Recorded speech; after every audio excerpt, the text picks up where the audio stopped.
সুন্দর একটি দিনে দুপুরটা যদি হয় গরম ভাত আর কালা ভুনা, তাহলে তো জমে ক্ষীর। তো দেরি না করে আমরা সবাই চলে আসলাম ইব্রাহিম ভাইয়ের কালা ভুনার হোটেলে। তো আজকের ব্লগটা শুরু করা যাক। সকাল থেকে অনেক বৃষ্টি হওয়ার কারণে অটোরিকশা পাইতে অনেক সমস্যা হচ্ছিল। তো ভাইয়ার সঙ্গে চলে গেলাম সোজা কলেজে। আজকে ছিল আমাদের লাস্ট এক্সাম। ঝটপট এক্সাম দিয়ে আমরা সবাই বের হয়ে গেলাম। দেন সবাই মিলে ছোট্ট করে একটা প্ল্যান করে নিচ্ছিলাম কোথায় লাঞ্চ করতে যাওয়া হয়। আসলে অনেকদিন পর সবাই একসঙ্গে হয়েছি। এক্সাম ছাড়া ওদেরকে তো দেখাই যায় না। তো এখন আমরা প্ল্যান করে বের হয়ে যাব লাঞ্চ করতে। আচ্ছা, তোরা কি সবাই না খেয়ে আসছিস? যাই খাইতে যাবি তাই? বেশি করে যেন খাইতে পারি তাই। আল্লাহ, সেটাও আমার খেতে পারবো না। নুপুর তুই বলা যাবে না। আমি এক গ্লাস পানিও খাইনি। আজকে সেই খাওয়া খাবো কবজি টুকি। ও বাবা, আমার ইচ্ছা হয়ে গেছিলাম। আর এত রিক্সার অভাব ছিল আজকে। কলেজ থেকে বের হয়ে আমরা 20 মিনিট ধরে দাঁড়িয়ে থেকে কোনো রিক্সা পাচ্ছিলাম না। দেন একটা রিক্সায় 5 জন উঠে গেছি। এটা একটা মজা।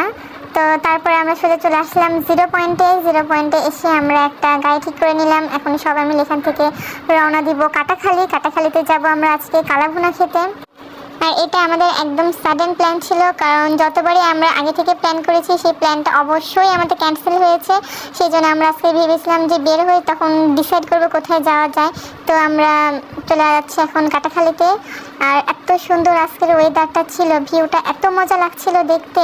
সকাল থেকে তো অনেক সুন্দর বৃষ্টি হচ্ছিল, তারপরে একটা ঠান্ডা ওয়েদার, সবটা মিলে অনেক সুন্দর সময় কাটে।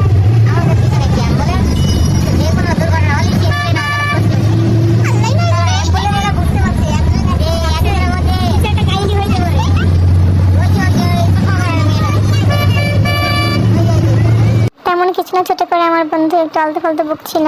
যাই হোক, আমরা কিছুক্ষণের মধ্যে কাটাখালি এসে পৌঁছে গেলাম। তো চলে আসলাম আমাদের কাঙ্ক্ষিত প্লেসে। আর আমাদের এত জার্নি, এত প্ল্যান, সব কিছু জাস্ট এইটার জন্য, এই কালা ভুনা খাওয়ার জন্য আমরা এত দূর আসছি। এখন টেস্ট করে দেখা লাগবে কেমন স্বাদ। আর আমরা সবাই মিলে এখন চলে যাচ্ছি ভিতরে।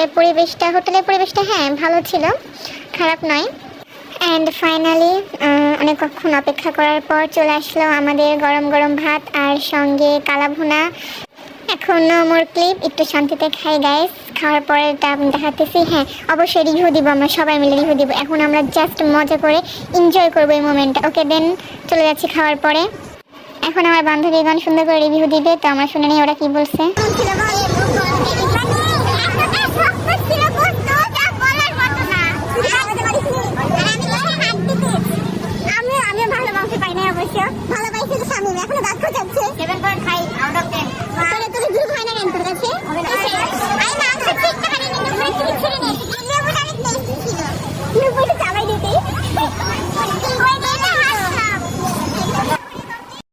তো সবটা মিলে আমাদের সময়টা আজকে অনেক ভালো কেটেছে, অনেক এনজয় করেছি আমরা। এখন আমরা সবাই বাসায় চলে যাচ্ছি। তো আজকের ব্লগটা এই পর্যন্তই। সবাই ভালো থাকবেন। আল্লাহ হাফেজ।